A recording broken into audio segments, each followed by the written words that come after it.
with now certification out of the way, why are we even interested about coronary CT? Well, you know, if we look at the threats and the actual effects of these threats, we have, you know, terrorism up at the top. That's certainly what's on everybody's mind, but the actual mortality that's come with that is relatively low. You know, if you express that as a ratio to how much money we put into this whole thing, it's very different. But don't lose sight of the fact that the #1 killer out there is heart disease. And so if you are involved in the diagnosis and treatment and workup of patients that present with potential heart disease, then there's always going to be business for you. And as our population ages, and certainly, you know, the nutritional status and health status with the lifestyle of the average American, heart disease is not going away, and the interest is only going to increase. And whatever we can do to more safely and effectively diagnose patients, put them in the appropriate treatment pathway, then we'll be doing our patients a favor. Okay, so what about the effectiveness of it? It's great that we've targeted, we've identified, you know, the big guy that we want to start, you know, participating in the diagnosis and treatment of. It's important to remember what tools already exist. So right now, there's about 1.3 million diagnostic catheterizations performed each year. This is where they bring the patient into the cath lab, they pay for all of the hardware, all the personnel that's involved in that. A not insignificant amount of them come up negative. They catheterize the patient, they squirt the coronary arteries, take the images, and lo and behold, there are no obstructive lesions for them to do anything about. So the cardiologist, you know, wipes his brow. Phew, that's great. All right, we have an answer. You know, it's acknowledgeable that there are complications on the order of 1 to 2%. These do translate into, you know, 260 to 390,000 patients that may have a complication.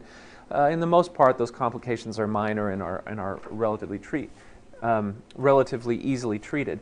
But the cost of that catheterization is not insignificant, on the order of $10,000, $15,000. If we could come up with a less expensive, non-invasive exam that could just as effectively rule out disease, this would have the potential to dramatically improve patient safety and cost in the workup. And so a couple of options have come up. We have a long history of doing stress perfusion imaging, which is one way to be a frontline diagnostic modality for trying to triage patients that we can exclude cardiac source of their chest pain, or patients that should then go on to more invasive imaging. And then more recently we have coronary CTA, and we've gone over in the last couple of days some of the advances that have happened that have helped us to do a coronary CTA faster, with less radiation dose. And then as we look at the meta-analyses of the publications that have come, we've improved our technique in reporting to be able to improve the negative predictive value. So that brings up the question, what is the negative predictive value of coronary CTA? And what is the negative predictive value of stress perfusion? If we are replacing a long-standing modality, i.e. stress perfusion, with another modality, we want to make sure that it performs at least as good.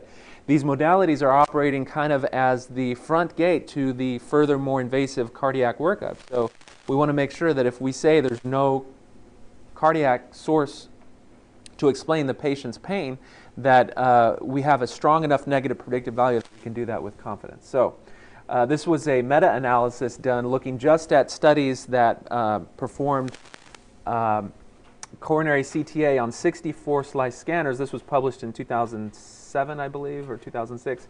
And you can see the blue bar is sensitivity, the green bar is specificity, the yellow bar is positive predictive value, and that last bar is the negative predictive value. Now, if you look at that last bar, for most of those studies, it is in between 90 and 100%. And as more of these studies have come in, we've seen that as we improve our technique and improve our patient selection, making sure that we don't perform this study on inappropriate patients, we can further improve this so that we are selecting patients and we can get a very strong negative predictive value that we believe is between 95 and 99%. What this means is that when we tell the patients that there is no obstructive coronary disease, that we can say that with a great deal of confidence, and they can go on to look for a non-cardiac source of pain. They don't need to move on to more invasive testing such as catheter angiography. So what about the stress perfusion study? How well does it perform? Well, if you look at the published data, the positive predictive value and negative predictive value outlined in blocks here, you know, if we look just at the negative predictive value, there's some variability, you know, as low as 81% or 86%. So, you know, we have a modality now that is actually less, or actually has a stronger negative predictive value than our kind of gold standard for this particular thing, for perfusion imaging. And not only that, but we went over on our last lecture that we can actually do this at a lower radiation exposure to the patients with coronary CTA compared to stress perfusion. So if the question is, what is the negative predictive value of stress perfusion study, it's closer to that 80 to 90 or 90 to 95%. All right, so when we look at the effectiveness, we also want to make sure that we are paying attention to the factors that can affect the outcome of our CTA program. So we look at our scanner technology. We know that if you're using a 64-slice scanner or anything before the generation of 64-slice scanners, that we're not able to consistently get adequate imaging of the coronary arteries. So we want to make sure we're using the right platform for implementing our program. We want to look at the prevalence of disease in the patient population that is studied. If we're selecting for you know, a patient population that a large number of them are going to have a lot of coronary calcification and a lot of underlying disease, then we're not doing ourselves any favors, because those patients should probably have gone to invasive imaging where there's a potential to actually do some therapy. And finally, the experience of the operators. You know, and any time a new technology comes onto the scene, there's some variability. Usually the people that really refine it and publish it do a pretty good job and make a lot of headlines because they have very good statistics. Then people that try to reproduce that maybe don't pay as much attention to the detail or have a little bit of difficulty finessing patient selection, protocol implementation, or reporting. And so it takes some time to gather the steam to get a program that has good experience. And we found that if you work very closely with your cardiologist, are following up with the results of the studies that you do send to angiography, and can establish a good baseline that you and your cardiology colleagues can have a great deal of confidence in, that you can further improve your effectiveness. So patient selection is the topic that we're going to really focus on today. There's the first appropriateness criteria publication had the support of a multitude of societies and was published in 2006. In 2010, they went back and looked at all of this again and revised it. They identified a whole slew of clinical scenarios, and then they asked a panel of experts from various different backgrounds to scale the appropriateness of a particular modality based on the clinical scenario. And they did a number of analyses of the responses of this to categorize these different clinical scenarios into whether the use of cardiac CT was appropriate, inappropriate, or uncertain. So things that were taken into account include the fact that there's a significant radiation exposure, the strength of the negative predictive value, the presence or chance that a patient population would have significant calcium or other factors that would lead to a false positive, the fact that by imaging non-invasively with CT, we're not performing a therapeutic event, and so some patients would not be served by that in certain clinical scenarios. And that for the most part, the hardware that's out there is still dependent on a relatively regular and slow heart rate. And you know, they had to perform these assessments under the knowledge that there are other proven modalities that would be available. And so even if cardiac CT could evaluate a particular clinical scenario well, if there's already another modality that has some potential benefits over it, such as the possibility of converting a diagnostic cath into an interventional cath, then they would take that into consideration. Remember, the strength of coronary CTA is in its negative predictive value. If you have a good quality study with excellent opacification of the coronary arteries, there's really no chance that you're going to be missing a significant stenotic lesion. There's really no reason that this needs to be validated with any further imaging. So they took these clinical scenarios and divided them into broad categories. We have symptomatic patients, asymptomatic patients. Those are for the question of evaluating potential coronary artery disease. We have risk assessment in the general population, the detection of coronary artery disease where there is prior abnormal test results, and risk assessment with prior test results, as well as preoperative evaluation and post-intervention evaluation. Additionally, the question of structure and function was addressed. So let's take a look at some kind of prototypical patients in a number of these categories. They published tables for each of these different things. This is one of the tables from the 2006 publications. We're going to take a look for some of these at both 2006 and 2010 so we can see how the evolution of thinking has gone. Here they've broken it up into patients with chest pain syndrome, with question of intracardiac structures, and with acute chest pain. So there's a difference between chest pain syndrome, where you may have recurring chest pain that has certain features, and then the acute chest pain where the patient presents to the emergency department or to the doctor's office with an acute unremitting symptoms. If we look at a similar table published for the 2010 criteria, they've changed how they stratify things. We do have non-acute symptoms, or the chest syndrome, and then acute symptoms, and they've divided each of those into low, intermediate, and high-risk categories. So we'll take a look at this in a second. So let's look at symptomatic chest pain syndrome. How do they define that? Well, they define the chest pain syndrome as any constellation of symptoms that the physician feels may represent a complaint consistent with obstructive coronary artery disease. Examples include, but are not limited to, chest pain, chest tightness, burning, dyspnea, shoulder pain, and jaw pain. So sort of those classic anginal type symptoms that you learned about in medical school. So let's take a patient. We have a 40-year-old male, presents to the doctor's office. He has occasional substernal chest discomfort.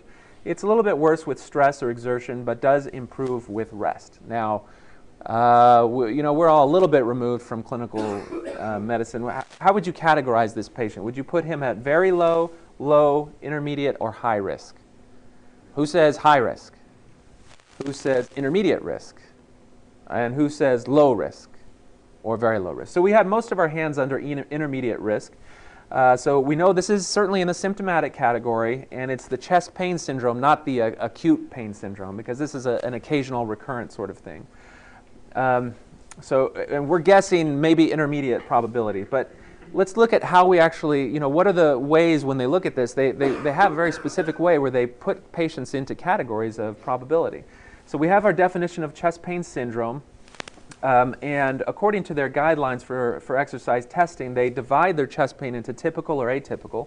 Typical being those categories of substernal chest pain or discomfort that's provoked by stress or emotion, and relieved by rest or nitroglycerin. Atypical angina is chest pain or discomfort that doesn't fit those exact three categories, and non-anginal chest pain is chest pain that only meets one or even none of those anginal categories. So this would probably, with his symptoms, falls into the typical angina category. And then we can look at his gender and his age and the characterization of his pain and put him in a category. So he was in the 40-year-old range. He's a man, and he has typical angina. So he actually is in the high-risk category because of those factors. So, and high is defined as greater than 90% pretest probability. So just looking at the nature of his pain, his age, and gender, if you look at it in a very objective fashion, you can put him in that high-risk category. And now we ask our question, is coronary CTA the appropriate study? Well, we have to look at the risk-benefit of this.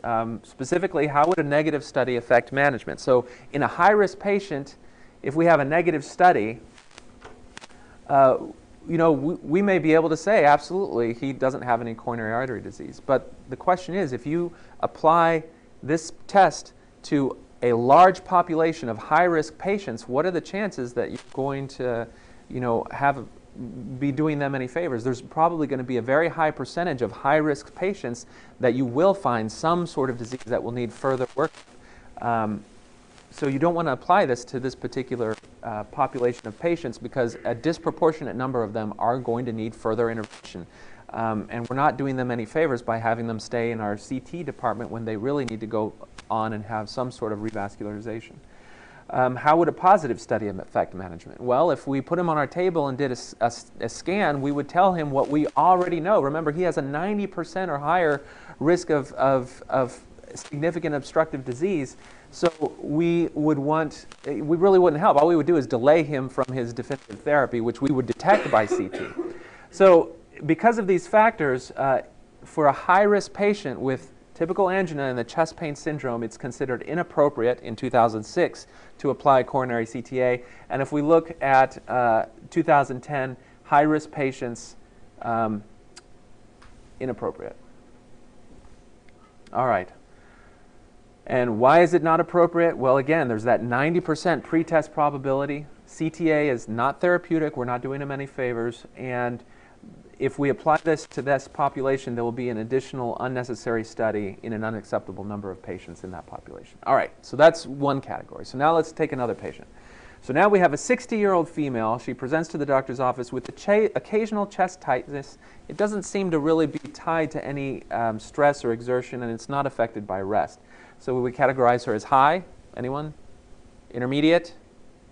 Anyone? So we got some hands for intermediate, low, very low. So we're going to certainly put her in the symptomatic category. Again, this is chest pain syndrome. It's not the acute coronary syndrome.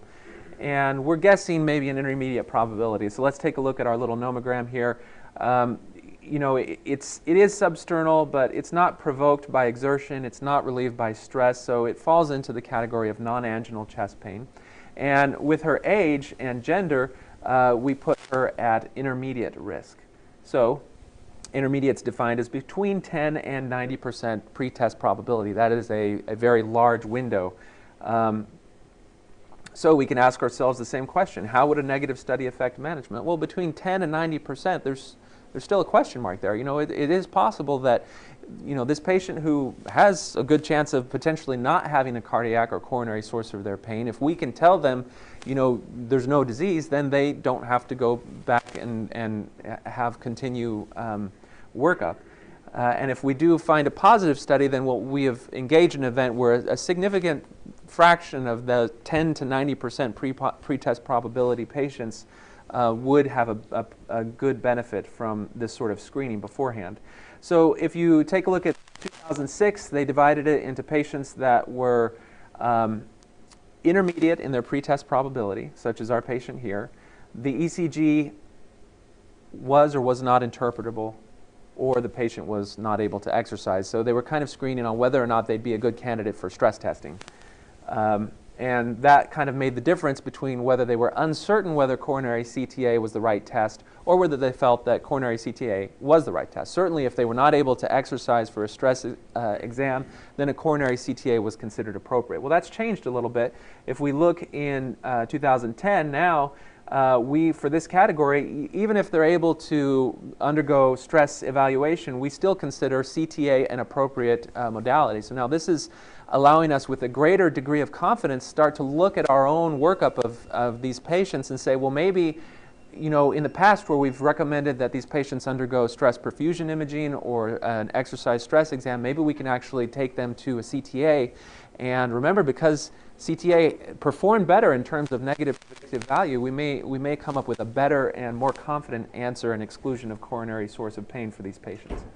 So coronary CTA in this particular patient category is appropriate. There's a high negative predictive value, so we have a good chance of obviating the need for further radiation and cost from subsequent exams by being able to take a good number of those patients and tell them that they do not have obstructive coronary artery disease. All right, so now let's look at the next category. We have acute chest pain. So we've got a 25-year-old female. She presents to the ER. She has acute unremitting chest pain. Her ECG is normal. Her enzymes are negative. What is the chance that this is the result of an acute coronary event? Is it high? No. Intermediate? Low? Very low? Okay, so very low. I would agree with that. So we've certainly put her in the symptomatic category. This is the acute coronary syndrome. We've guessed this is going to be very low probability. You know, if we take this, she has chest pain. This really isn't the right chart for it because remember, this is for the coronary syndrome chart. If you apply this sort of stratification, she would fall into very low, which is the less than 5% pretest probability. But there is a different nomogram that they use in the emergency department for patients that present with acute chest pain. And you know, if you suspect MI on ECG, in this case she didn't have any ECG abnormalities, so we go no. This is for workup of chest pain. If you suspect ischemia on ECG, she didn't have any abnormalities, so we say no. And there were no other risk factors. We didn't have a history of age, hypertension, dyslipidemia, family history, anything like that. So we put her in the very low risk category. So is a coronary CTA the appropriate study? Well, certainly if we were to radiate all of the young females here, we would probably not find obstructive coronary artery disease in any of them, unless there was some sort of weird familial hyperdyslipidemia in a patient who had type 1 diabetes from infancy or something like that, where they have a significant risk factors for that. So we would choose not to perform the study. And if you look at the 2006 guidelines, low pretest probability of coronary artery disease, and at that point they were uncertain. And this is where some of the problem that we encountered recently is, though. If you look at the 2010, it says low, it says acceptable.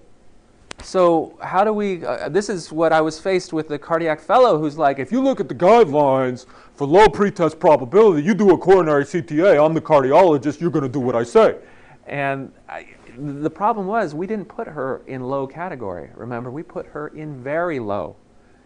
And if you go back and look at the risk stratification papers that originally published that, the very low category, less than 5% pretest probability, that is not considered an appropriate use. But they didn't score that particular category here. I don't know if that's just because it should be intuitively obvious that that's not the right patient population, but it's important to keep that in mind. So, 25-year-old female, acute chest pain, the chance of coronary event being the cause of her chest pain is so low that the potential adverse effects of the radiation far outweighs the risk of actually doing that. Now, there's been a lot of interest in the triple rule-out because, in a young patient with chest pain like that, you're going to look for things like PE-CTs. Now, the dirty little secret is that we've done such a good job of trying to really reduce the radiation for coronary CTA to the less than 1 millisievert range. If you look at our dosing for PE-CTs, it's probably going to be higher than our low-dose coronary CTAs. So at some point, we're going to kind of wake up and start looking at that, and we're going to say, wait a second, I sat there and I yelled at the cardiologist about doing a coronary CTA on this young patient, but then when he said, maybe it's PE, I was like, okay. When that was probably like 3 times the radiation dose of what we did for our coronary CTA, because we can do coronary CTA down in the 1 to 2 millisievert range. Some people are very excited about the triple rule out. Wow, you can rule out dissection, PE, and coronary CTA all in one go. Some people have tried this. There are a couple of danger things to be aware of with that. Number one, when you implement a protocol like that, ER physicians, for some reason, start to be less selective about isolating one of those diseases from the other, and they're like, well, we'll just get the triple rule out and we'll cover all our bases. So you may tend to get more requests in patients for whom a PE-CTA may be indicated, such as a young female, and then you do this triple rule out. Now, the thing about the triple rule out is it's a significantly larger Z-axis coverage than a typical low-dose coronary CTA. You cover the whole aorta because you don't want to exclude any portion of it and miss a dissection. So the dose of that type of exam is actually very high, and it's still on the order where you want to avoid it in especially young females. The other issue there is the contrast bolus timing becomes very particular. You need it to both opacify the coronary arteries, the aorta, and the pulmonary embolism. There are some multi-phase injection protocols that have some good success there, but you're probably going to get a fair number of exams where, yes, we're looking at all of them, but we're not really seeing all of them as optimally as we could if the clinicians spend a little bit more time trying to determine what the patient was at most risk for and then optimizing your protocol for that particular thing, whether it's dissection, PE, or a coronary event. All right, so now let's take a look at a 55-year-old male. Presents to the ER, atypical chest pain. He does have a smoking history. His ECG is normal and his enzymes are negative. Well, do we put that in high, intermediate, or low? Certainly symptomatic. It's acute chest pain. What is our pretest probability? Let's look at our little flow chart here. So suspected MI on ECG. Let's see, ECG was normal, so no. Suspected ischemia on ECG. No, it was normal. Does he have 1 or 2 risk factors? Well, he's got his age and he's got his history of smoking. So he's got a moderate risk. So is this an appropriate study in this particular patient? Well, let's take a look at 2006, intermediate pretest probability. appropriate exam. So certainly this is the same sort of population of patients as we reviewed in a patient a little bit ago. If we look at 2010, intermediate risk, certainly it's the appropriate study. So we have the same category as our 60-year-old female before. High negative predictive value. Again, we can obviate the need for further workup. And when you look at the acute coronary syndrome scenario, these are patients that are presenting to the ER. Traditionally, they may be admitted for a rule-out MI course where they do a whole set of enzymes, where they'll spend a not insignificant amount of time, 24, 36 hours in the hospital, while we exclude the possibility that they have a coronary event.